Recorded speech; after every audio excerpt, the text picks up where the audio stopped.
Myself Arvind Kumar, Assistant Professor, Baikunth Teacher Training College, JP university, Siwan, Bihar. आज मैं आपको शिक्षण सहायक सामग्री प्रयोग कौशल के बारे में बताने जा रहा हूँ। इस कौशल की आवश्यकता प्रैक्टिस टीचिंग के पूर्व में पड़ती है, जिसे माइक्रो टीचिंग की क्लासेस में पढ़ाई जाती है। शिक्षण सहायक सामग्री शिक्षण अधिगम प्रक्रिया को प्रेरित करती है।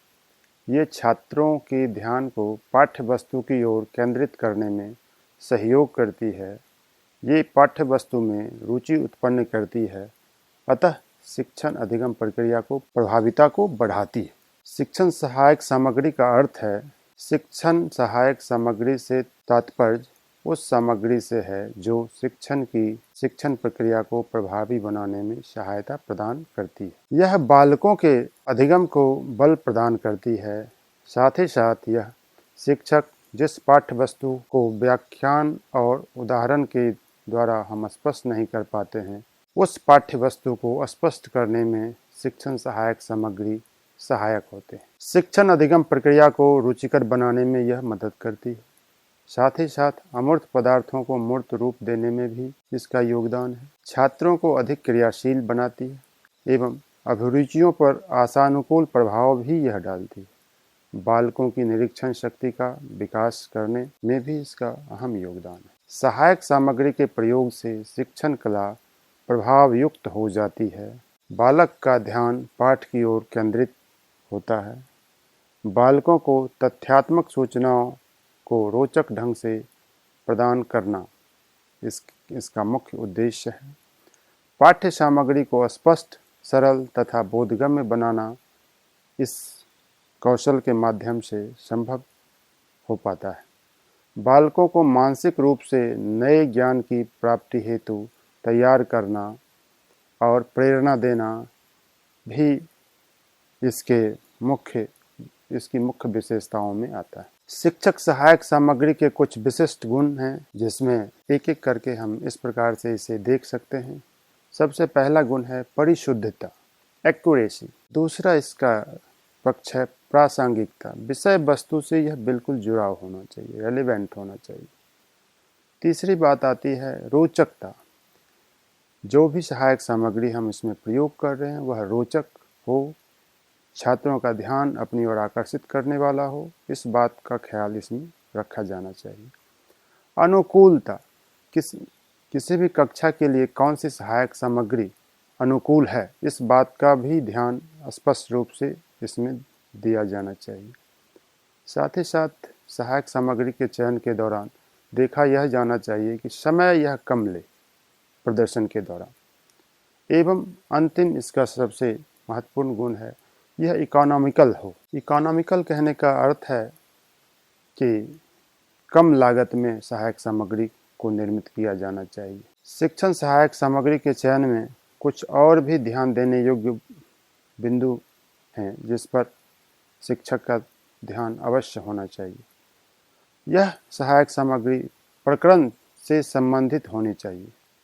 साथ ही साथ कक्षा के अधिगम लक्ष्यों की प्राप्ति में भी सहायक हो। इसके अलावे छात्रों के अनुभव, समझ, आयु, आवश्यकता एवं प्रकरण तथा विषय वस्तु की प्रकृति के अनुरूप सहायक सामग्री का चुनाव एवं उनका कक्षा में प्रयोग किया जाना चाहिए। उस शिक्षण सहायक सामग्री का चयन करना चाहिए जो शिक्षण बिंदु के लिए सरल, सुगम तथा उपयुक्त हो। जो सामग्री प्रयोग की जा रही हो सही हालात में होनी चाहिए।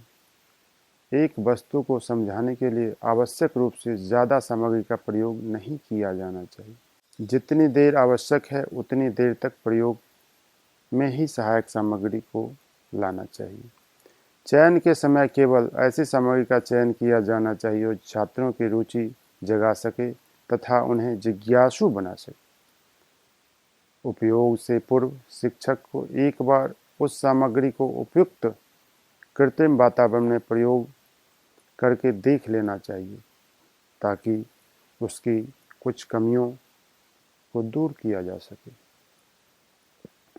शिक्षण सहायक सामग्री का अगर हम वर्गीकरण करते हैं तो सबसे पहला इसका आता है दृश्य श्रव्य सामग्री, ऑडियो विजुअल एड। दूसरा है इसका दृश्य सामग्री, विजुअल एड।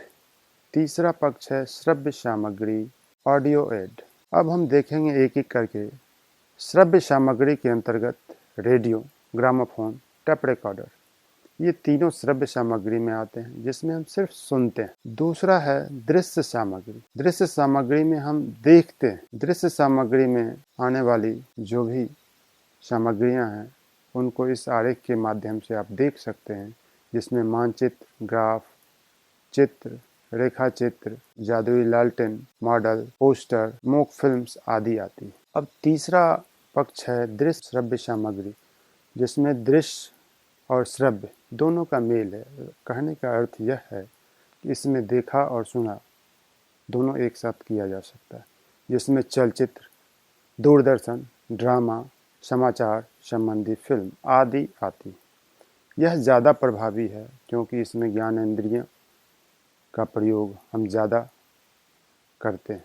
इस शिक्षण सहायक सामग्री प्रयोग कौशल के कुछ घटक हैं, उन घटकों पर भी ध्यान दिया जाना इस कौशल के प्रयोग के दौरान आवश्यक है। इसका पहला घटक है शिक्षण सहायक सामग्री की उपयुक्तता, समुचित प्रयोग, प्रासंगिक प्रयोग, रुचिकर, आकर्षक एवं अक्षर का समुचित आकार, शिक्षक सहायक सामग्रियों की सजीवता, संवर्धित सहायक सामग्रियाँ, क्रियाकलाप उन्मुखित सहायक सामग्रियाँ, द्विविमीय सहायक सामग्रियों का प्रयोग और त्रिविमीय सहायक सामग्रियों का प्रयोग।